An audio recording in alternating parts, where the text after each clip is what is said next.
चलिए आज नवे तीर्थंकर की स्तुति अपन प्रारंभ करते हैं। गुप्तित्रयम् पंच महाव्रतानि। हाँ, गुप्तित्रयम् नहीं, गुप्ती में भी ती में भी वहां पर स्वराघात होगा। गुप्तित्रयम् पंच महाव्रतानि पंचोपदिष्टाः समितिश्चैन बभाण यो द्वादशधा तपांसि तं पुष्पदन्तं प्रणमामि देवम्। गुप्तित्रयं पंच महाव्रतानि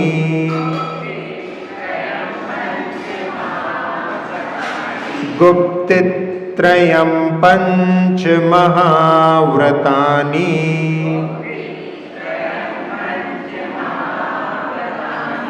पंचोपदिष्टाः समितिश्चैन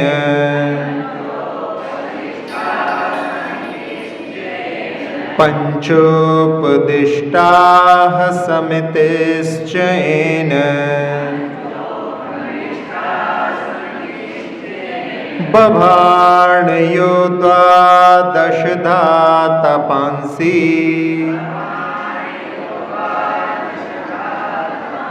बभाण यो द्वादशधा तपांसि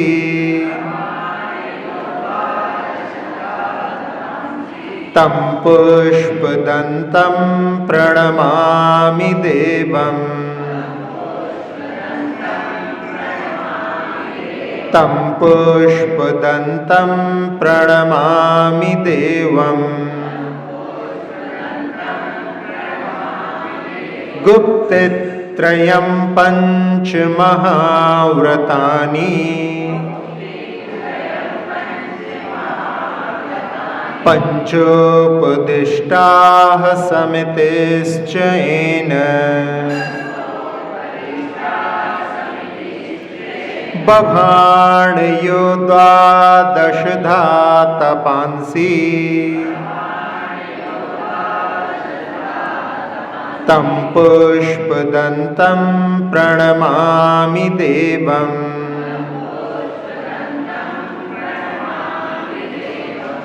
गुप्तित्रयम् तीन प्रकार की गुप्तियां, पंच महाव्रतानि पांच महाव्रतों को, पंचोपदिष्टा समितिश्च और पांच समितियों को उपदिष्टा यानी कहीं, जिन्होंने तीन गुप्तियों को, पांच महाव्रत को और पांच समितियों को बतलाया या कहा, और बभाण द्वादशधा तपांसि और जिन्होंने 12 प्रकार के तपों को कहा, तम पुष्पदंतम देवम प्रणमामि, ऐसे पुष्पदंत देव को मैं प्रणाम करता हूँ। जहाँ 13 प्रकार का चारित्र का वर्णन आता है तो उसमें 3 गुप्तियाँ, 5 महाव्रत और 5 समितियाँ होती हैं, और इसमें 5 महाव्रत और 5 समितियाँ तो श्रमणों के मूल गुण में होती हैं, गुप्तियाँ आचार्यों के मूल गुण में होती हैं, और जो 12 तप होते हैं वो उत्तर गुण के रूप में स्वीकार किए जाते हैं। तो 3 गुप्तियाँ, 5 महाव्रत और 5 समितियाँ और 12 प्रकार के तप जिन्होंने बतलाए, ऐसे पुष्पदंत देव को मैं प्रणाम करता हूँ। सबसे पहले जहाँ संवर का प्रकरण आता है, आप लोगों ने 9वें अध्याय में देखा होगा, वहाँ पर गुप्ती से ही प्रारंभ किया। सगुप्ती समिति धर्मानुप्रेक्षा परिषय चारित्रैहि। सबसे पहले गुप्ती को, गुप्ती कहलाती है सम्यक योग निग्रहो गुप्ति ही, समीचीन रूप से अपने मन वचन काय की प्रवृत्ति को रोक लेना, ये गुप्ती कहलाती है। इस गुप्ती के माध्यम से सबसे ज़्यादा संवर होता है, क्योंकि सबसे ज़्यादा आश्रव के कारण मन वचन काय की प्रवृत्ति ही है। अपन लोग तो पूरी तरह से नहीं रोक सकते, लेकिन श्रवण काय गुप्ती को भी धारण करते हैं, वचन गुप्ती को भी धारण करते हैं और मन गुप्ती को भी धारण करते हैं।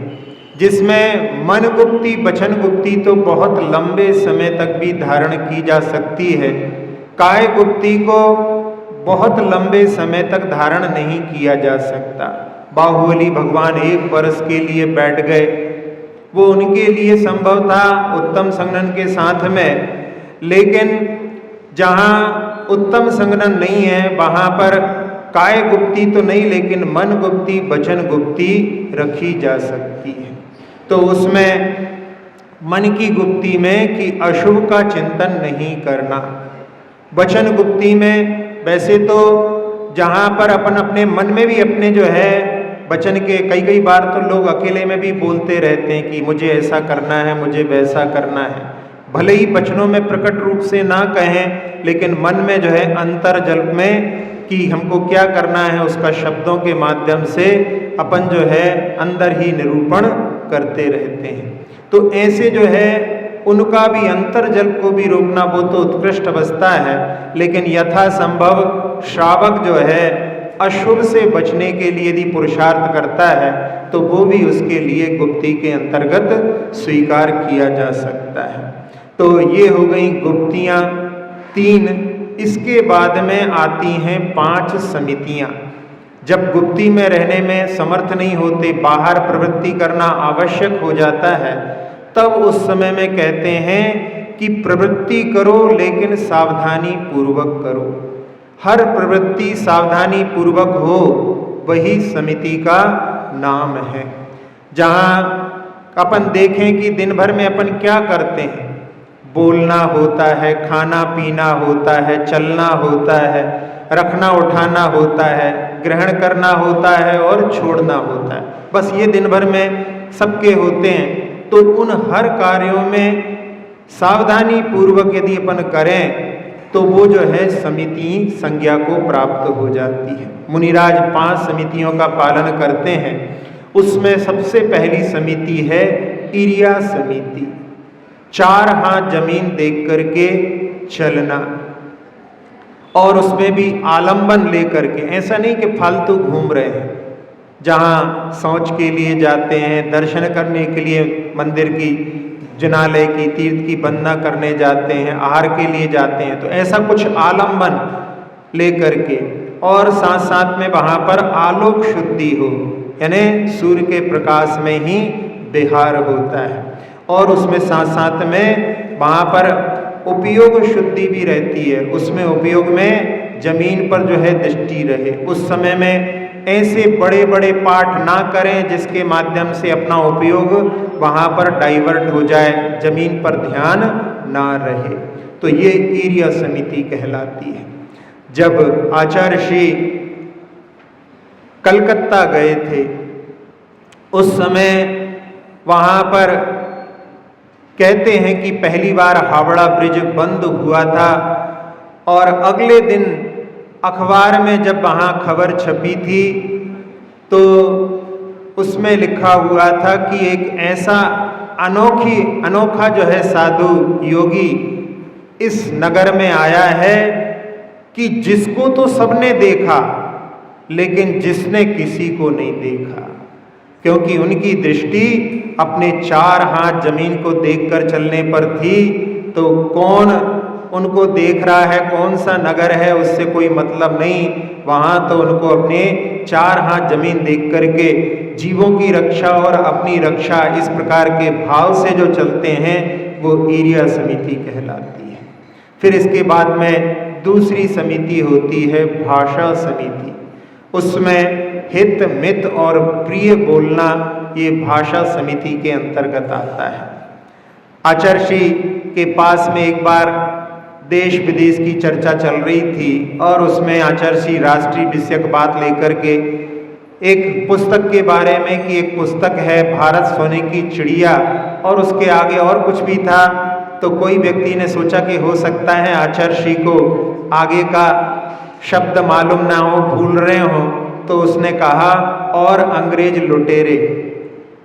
आचार्य जी ने फिर अपनी बात रखते हुए फिर जो है कहा कि आप अवश्य पढ़ना उस पुस्तक को, भारत सोने की चिड़िया।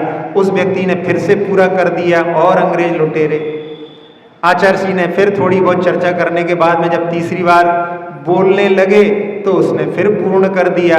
आचार्य जी ने कहा, भाई जब इतने से ही बोलने से कि भारत सोने की चिड़िया है, काम चल रहा है, तो क्यों अपन किसी के अपशब्दों का प्रयोग करो जिसमें अंग्रेजों को लुटेरे बोला जा रहा था। तो ये भाषा समिति है कि वो हितकारी हो, प्रिय हो और कम शब्दों में जहाँ वर्णन किया जाता है, तो ऐसी भाषा समिति का पालन श्रवण करते हैं। अपन भी उसका यथा योग्य अपने जीवन में पालन करने का प्रयास कर सकते हैं। इसके बाद में तीसरी समिति आती है ऐषणा समिति। उसमें जो शास्त्र मार्ग में बतलाया गया है उस प्रकार से आहार ग्रहण करने की जो पद्धति है श्रमणों की, वो ऐषणा समिति कहलाती है।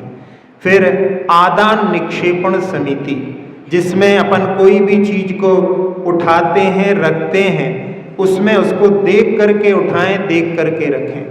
श्रवण अपनी पिच्छिका के माध्यम से परिमार्जन करके उसको उठाते हैं, रखते हैं, तो भी जो है देख करके रखते हैं। अपन अपने आप को भी जहाँ बिठालते हैं वहाँ पर भी अपने को जमीन देख करके बैठना चाहिए।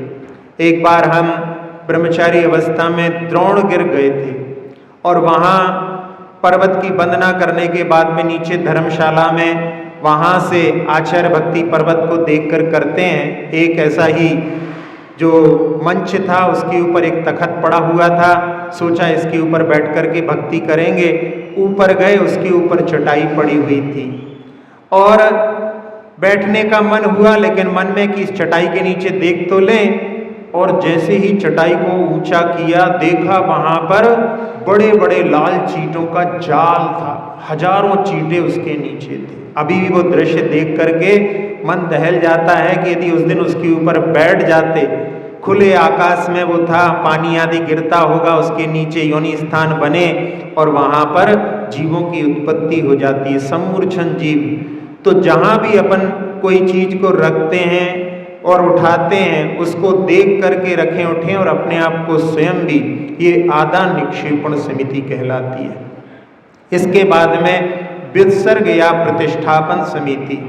श्रवण अपने मल मूत्र आदि का जो विसर्जन करते हैं वो प्रासुक जगह पर करते हैं। इसके बारे में पहले बताया था कि जब विद्याधर ब्रह्मचारी अवस्था में पढ़ते थे और पाठ करते हुए शौच के लिए जाते थे, तो उस समय में किसी ने कहा कि आप शौच कूप में चले जाया करो, समय बच जाएगा तो आपको अध्ययन करने में समय मिल जाएगा। तो विद्याधर ने वहाँ पर कहा कि हम समय बचाने के लिए ही जंगल जाते हैं। तो उस समय में समझ में नहीं आया, तो उन्होंने कहा कि समय का अर्थ होता है आत्मा, आत्मा को बचाना है पापों से, इसलिए जंगल में जाकर के उस क्रिया को संपन्न करते हैं जिसके माध्यम से जीवों का घात नहीं होता। तो ऐसी 5 समितियां और इसके बाद में 5 महाव्रत। उन 5 महाव्रत में सबसे पहला है अहिंसा महाव्रत। श्रवणों की अपन देखें, हर क्रिया जो है हिंसा से रहित है, और बाकी जो सामान्य जीव हैं उनकी प्रक्रिया देखो तो दिन भर जो है अपनी हर प्रक्रिया में, हर क्रिया में पाप होता है, हिंसा होती है। जो एक एक क्रिया को बड़ी सावधानी पूर्वक करते हैं और उनकी क्रियाओं के माध्यम से वहाँ पर समिति पूर्वक होने के कारण में और किसी भी जीव का घात न होने से उनका अहिंसा महाव्रत होता है। फिर इसके बाद में सत्य महाव्रत, कभी भी झूठ नहीं बोलते। हम लोग तो जैसे जो है श्रावकों की बात रहती है, बात बात पर जो है झूठ बोलने की आदत पड़ जाती है, लेकिन श्रवण जो है कभी भी झूठ नहीं बोलते। एक बार किसी जगह पर एक श्रवण बैठे हुए थे, वहाँ से एक गाय निकली और उसके पीछे दूर से आता हुआ एक जो बदक था, उसका वध करने वाला, वो आ रहा था। श्रमण अपनी जगह पर खड़े हो गए और उस समय में उसने पूछा कि यहाँ से कोई गाय निकली है क्या? तो उन्होंने कहा कि जब से मैं खड़ा हूँ यहाँ, तब से तो कुछ नहीं निकला। तो उन्होंने वहाँ पर खड़े हुए थे, उस समय कोई कुछ नहीं निकला था। इस प्रकार से सत्य धर्म की भी रक्षा वहाँ पर सत्य महाव्रत की जो है निष्ठा के साथ में पालन करने की बात कही। वैसे तो जीव की रक्षा के लिए बोला गया झूठ भी झूठ नहीं होता, लेकिन फिर भी वहाँ पर कुशलता से उन्होंने उस सत्य महाव्रत की रक्षा की। फिर तीसरा होता है अचौर्य महाव्रत। कोई भी चीज को बिना द्योही ग्रहण नहीं करना। जहाँ 6 ढाला में आता है कि जल मृतिका बिन और ना ही कछु गहे अदत्ता। ये श्रमणों के लिए नहीं, ये श्रावकों के लिए कि आप लोग जो पब्लिक का जो कुआं है, नल है, उस पर आप पानी ले लें, उसमें आपको चोरी का दोष नहीं लगेगा। या जिस खेत का कोई मालिक नहीं है, उससे आप मिट्टी भी ले सकते हैं। ये श्रमणों के लिए नहीं है। श्रमणों के लिए तो कोई भी चीज बिना दी हुई ग्रहण नहीं करते, लेकिन फिर भी यदि कभी आवश्यकता पड़ जाए, कोई झरने का पानी, कमंडल में पानी ना हो, झरने का पानी पत्थर से टकरा रहा हो, उस पानी को अपनी शुद्धि के लिए श्रमण अपने कमंडलों में ले सकते हैं। उसका लेना क्या होगा? उसके माध्यम से शुद्धि करके प्रासु पानी वहीं का वहीं छूट जाएगा। मिट्टी भी या जो कोई सूखी चीज है, जैसे सूखा ईंट का चूरा है, हाथ धोने के लिए उसको ग्रहण किया, लिया भी तो वहीं छूट गया, लेना क्या हुआ। और साथ साथ में पिच्छी कमंडलों को भी ग्रहण कर सकते हैं। पिच्छी तो नहीं, मयूर जहाँ पर रहते हैं उनके पंख अपने आप छूट जाते हैं, उनको ग्रहण कर सकते हैं। और जो तुम्बी आदि सूखी जंगल आदि में मिल जाती है तो उसको भी वो ग्रहण कर सकते हैं, ऐसा भी आगम में विधान है। फिर भी वहाँ पर और कोई चीज को वो ग्रहण बिना दिए हुए नहीं करते हैं, इसलिए वो अचौर्य महाव्रत कहलाता है। फिर इसके बाद में ब्रह्मचर्य महाव्रत, जिसमें 5 इंद्रियों के विषयों से वो अपने आप को दूर रख करके अपनी आत्मा में रमण करते हैं। सबके प्रति वहाँ पर जो भाव होता है, वहाँ पर माता बहन और बेटी का, पिता भाई और पुत्र जैसा व्यवहार जहाँ पर रहता है, वो वहाँ पर जो ब्रह्मचर्य महाव्रत के लिए जो है संज्ञा में आ सकता है। अब इसके बाद में होता है अपरिग्रह महाव्रत। अपने पास में वो पिच्छी कमंडल और शास्त्र के अलावा कुछ नहीं रखते। एक बार जब आचार्य श्री पहली बार मध्य प्रदेश में पदार्पण कर रहे थे और 11 बजे लगभग जो है वो ग्वालियर में पहुंचे, और वहाँ पर कोई भी आहार दान की विधि का वहाँ पर दर्शन नहीं हुआ। कोई चौका वाला पानी लेकर के नहीं आया। फिर उस समय में समय सागर जी और योग सागर जी वगैरह उस समय में ब्रह्मचारी के रूप में थे, तो उन्होंने वहाँ पर, क्योंकि श्रावक हैं, आहार दान की प्रक्रिया उनका जो है अतिथि संविभाग व्रत होता है, तो उन्होंने सोचा कि हम ही भोजन बना करके अपना भी भोजन करेंगे, उसमें से विभाग करके महाराज को भी देंगे। वहाँ मैनेजर के पास जाकर के कहा कि भाई कुछ सिगड़ी वगैरह मिल सकती है क्या? तो उसने कहा कि ऐसा कौन सा आचार्य है जिसके पास सिगड़ी नहीं है। मतलब उस समय ऐसी स्थिति थी कि जितने भी संघ चलते थे उनकी सबकी व्यवस्थाएं साथ में चलती थी। तब आचार्य श्री ने उस समय में वहाँ पर 5 दिन रह करके 5 महाव्रत के ऊपर प्रवचन किए कि साधु जो होते हैं वो अपने पास में इसके अलावा कुछ नहीं रखते। तो ऐसी स्थिति जो रहती है वो वहाँ पर अपग्रह महाव्रत के साथ में अपन ध्यान रख सकते हैं। अब इसके बाद में 12 प्रकार के तपों का भी वर्णन भगवान ने किया। तो उसमें 12 प्रकार के तपों में 6 बाह्य तप होते हैं और 6 अभ्यंतर तप होते हैं। बाह्य तप इसलिए कहते हैं कि बाहर से देखने में आते हैं, और कुछ बाह्य तप अन्य दर्शनों में भी यानी अन्य मत में भी देखने में आते हैं, इसलिए इनको बाह्य तप कहा जाता है। उसमें सबसे पहला होता है अनशन, यानी भोजन ग्रहण नहीं करना, उपवास करना। अनशन जो धरना दे करके बैठ जाते हैं वो अर्थ नहीं है। अशन यानी होता है भोजन, ना अशन इति अनशन। इस प्रकार से भोजन पूरी तरह से त्याग कर देना, वो उपवास या अनशन। फिर अवमौदर्य, अपने पेट में जितना अपन भोजन ग्रहण करते हैं उससे कम ग्रहण करना, वो अवमौदर या ऊनोदर कहलाता है। उदर जो है उससे ऊन यानी कम ग्रहण करना, वो ऊनोदर कहलाता है। ये ऊनोदर जो होता है वो और ज़्यादा कठिन होता है। सामने सामने भोजन देख करके और फिर जो है कम लेकर के आना, ये ज़्यादा कठिन होता है। देखने ही नहीं गए तो कोई जो है बात ही नहीं है। तो ये जो है दूसरा जो है अभ्यंतरी बाह्य तप है। फिर तीसरा होता है वृत्ति परिसंख्यान। उसमें घर की, श्रावक की, हाथ में जो सामग्री ली है, भोजन की ऐसी जो विधि लेकर के उसमें अपनी जो इच्छाएं हैं उनको सीमित करने के लिए ये वृत्ति परिसंख्यान नाम का तप होता है, जिसको विधि कहते हैं। फिर इसके बाद में रस परित्याग। रस को कहा जाता है प्रीति विवर्धना, प्रीति को बढ़ाने वाले रस होते हैं। उन रस का जिसमें नमक आदि होते हैं उनका त्याग करना, वो रस परित्याग कहलाता है। फिर विविक्त शय्यासन, एकांत में शयन करना, एकांत में आसन लगाना, ये भी बाह्य तप है। और काय क्लेश, बहुत लंबे लंबे समय तक काय सर्ग आदि करना, जिसमें काय में पीड़ा आदि होती है, वो भी काय क्लेश नाम का छठा जो है बाह्य तप है। इसके बाद में 6 अभ्यंतर तप होते हैं। उसमें सबसे पहला है प्रायश्चित, जिसमें प्रमाद के द्वारा जो दोष लगते हैं उनका परिमार्जन जिसके माध्यम से होता है, वो प्रायश्चित नाम का अभ्यंतर तप कहलाता है। फिर विनय, पूज्य पुरुषों में जहाँ पर आदर का भाव होता है वो विनय कहलाता है।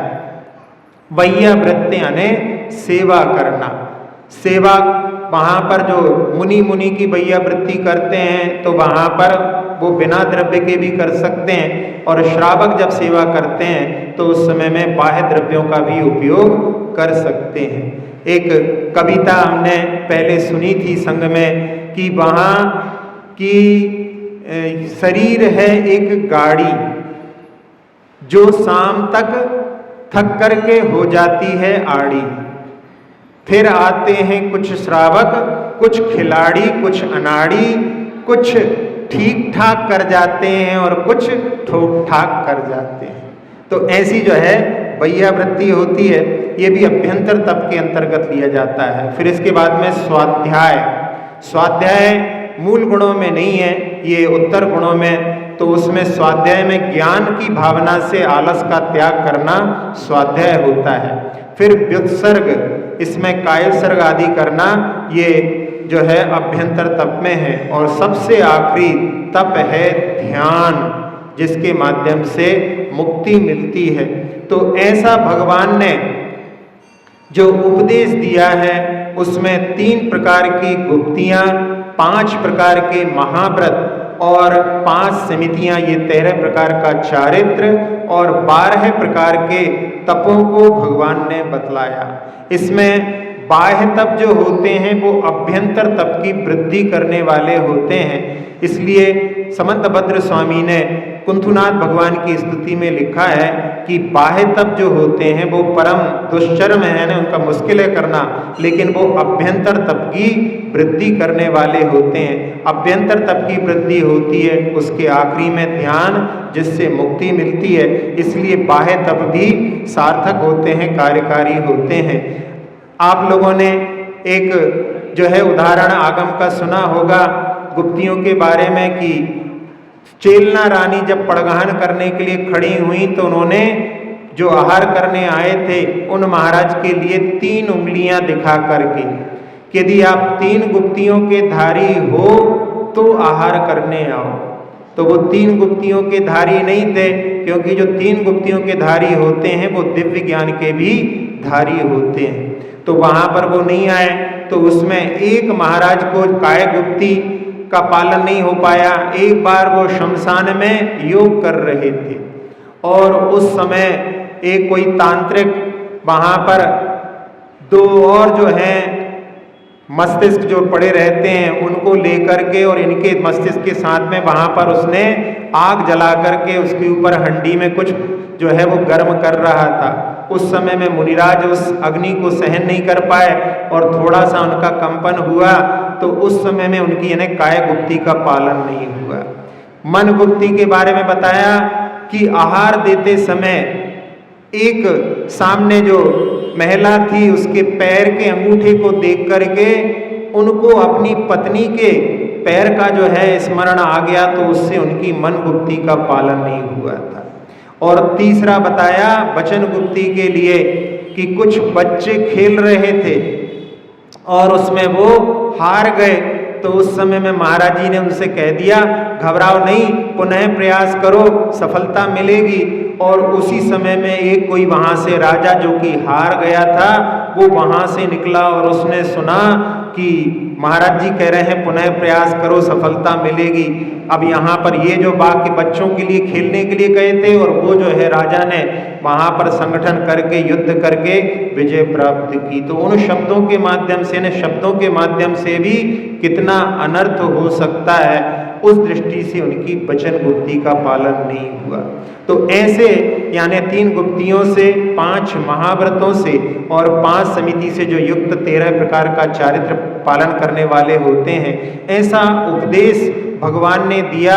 और साथ साथ में उत्तर गुणों को तप के रूप में 12 प्रकार के तपों को जिन भगवान ने बतलाया, ऐसे पुष्पदंत देव को मैं प्रणाम करता हूँ। देव के बारे में पहले बताया था कि देव शब्द जो होता है दीप्यति क्रीडति इति देवः, तो यहाँ पर जो अपनी आत्मा में क्रीड़ा करते हैं ऐसे पुष्पदंत भगवान को मैं प्रणाम करता हूँ। पुनः इस काव्य का पाठ करते हैं। गुप्तित्रयं पंच महाव्रतानि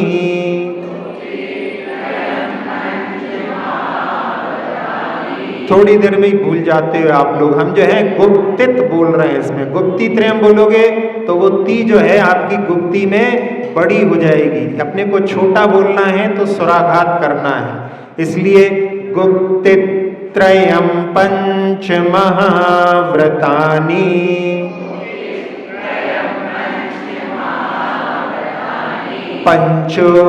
पंचोपदिष्टाः समितिश्चयेन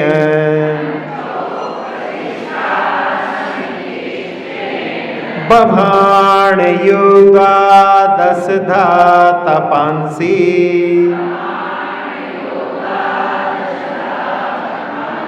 तं पुष्पदन्तं प्रणमामि देवम्।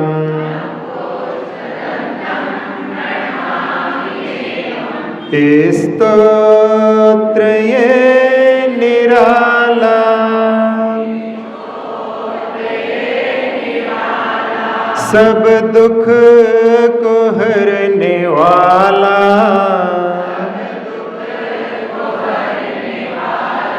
24 जिनका स्तवन जिन राज गुण की माला, स्तोत्र ये निराला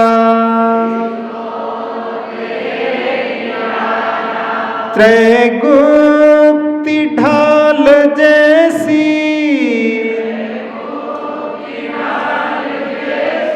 महाव्रत है 5 सुख कर, समिति है 5 आँखें, 12 तपों का हित कर, उपदेश सुविधि जिनसे पाकर नमन सवारा, 24 जिनका स्तवन, जिन राज गुण की माला, स्तोत्र ये निराला।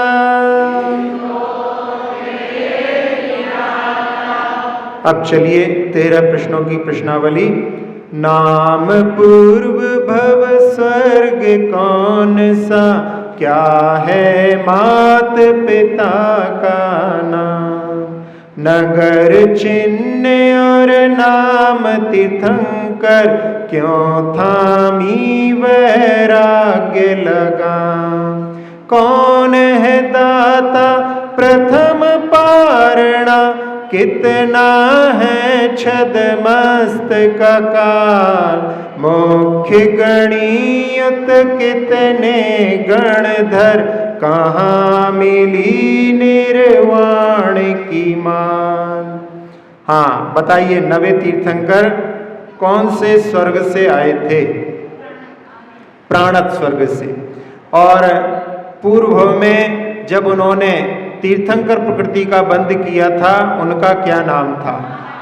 महापद्म नाम के राजा, जो अगले 24 में प्रथम तीर्थंकर भी बनने वाले हैं नाम से, वो जो है उनका नाम था। फिर स्वर्ग से आने के बाद में उनके माता पिता कौन थे? माता जयरामा और पिता सुग्रीव, उनके पिता का नाम था। और कौन से नगर में जन्म लिया? काकंदी, उत्तर प्रदेश में काकंदी में जन्म लिया। और 9 तीर्थंकर के 2 नाम हैं, सुविधिनाथ और पुष्पदंत। और इनका रंग कौन सा है? वैसे प्रश्न में नहीं है, फिर भी पूछ रहे हैं, क्योंकि दांत जो है सफेद होते हैं, होना चाहिए। एक बार हमने पूछा एक बार कि दांत सफेद होते हैं, तो एक बच्चे के लिए महाराज दांत लाल भी होते हैं, तो मैंने कहा वैसे होना चाहिए, सफेद ये कह सकते हैं अपन, क्योंकि जो लोग खाते हैं जर्दा वगैरह तो उनके लाल भी हो जाते हैं। तो वो जो है भगवान का रंग सफेद है, इससे अपन याद कर सकते हैं। चंद्रप्रभ भगवान में चंद्रमा के समान उनकी प्रभा है, इसलिए उनका सफेद रंग है। और पुष्पदंत भगवान का दंत सबसे याद रख सकते हैं। फिर वैराग्य का कारण उल्कापात देख करके, जो शरीर आदि जो है संसार के सब नश्वर हैं, ऐसी दृष्टि गई। और फिर दीक्षा लेकर के उन्होंने प्रथम पारणा कौन से राजा के यहाँ? पुष्यमित्र राजा के यहाँ उनके प्रथम आहार हुए। और कितने वर्ष तपस्या की? 4 वर्ष की तपस्या के बाद में उनको अरहंत पद की प्राप्ति हुई। फिर उस समो शरण में कितने गणधर थे? हाँ, 88 गणधर थे। और मुख्य गणधर विदर्भ नाम के थे। और उन्होंने कौन से कूट से मुक्ति प्राप्त की? स्वयंप्रभ कूट से उन्होंने मुक्ति प्राप्त की। सुप्रभ नाम है, कहीं कहीं पर स्वयंप्रभ भी बोलते हैं। हाँ, तो ये उस कूट से उन्होंने मुक्ति प्राप्त की। ये कूट जो है इतना विशिष्ट है कि इस पर आप चढ़ जाओ तो ऐसा लगता है कि अपन स्वर्णभद्र कूट से भी ऊपर है। उससे बड़ा नहीं है, लेकिन लगता है ऐसा है। और वहां से सब कुछ, सारे कूट दिखाई देते हैं। तो ऐसा जो है विशिष्ट कूट ये है। महापद्म मुनि प्राणत स्वर्ग से, जय रामा सुग्रीव के लाल, काकंदी में सुविधि मगर युत। चिन्ह छूट गया है, हाँ, मगर उनका चिन्ह है।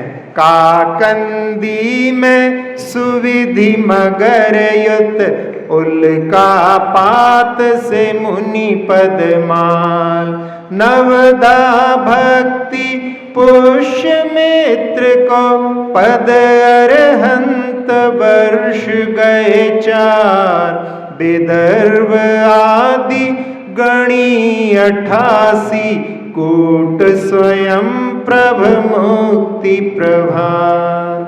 अक्षर पद मात्रा से दूषित वचन अगर ममहीन रहे, और प्रमाद कषाय के वश में सम्यक अर्थ विलीन किए, जिन वाणी माता मेरी उन सब त्रुटियों को क्षमा करे। दें आशीष शीघ्र हम सबको केवल लब्धि रमा मिले। प्राप्त हमें हो बोधि समाधि परिणामों की शुद्धि हो। निज आत्म उपलब्ध हमें हो शाश्वत सुख की सिद्धि हो। चिंतित वस्तु दात्री माता चिंतामणि उपमा भाती। करूं वंदना पूर्ण विनय से चरण रखूं मैं ये पाती। कर जिन वाणी स्तुति तन की ममता टार। महामंत्र का जाप अब सभी जपे नव बार।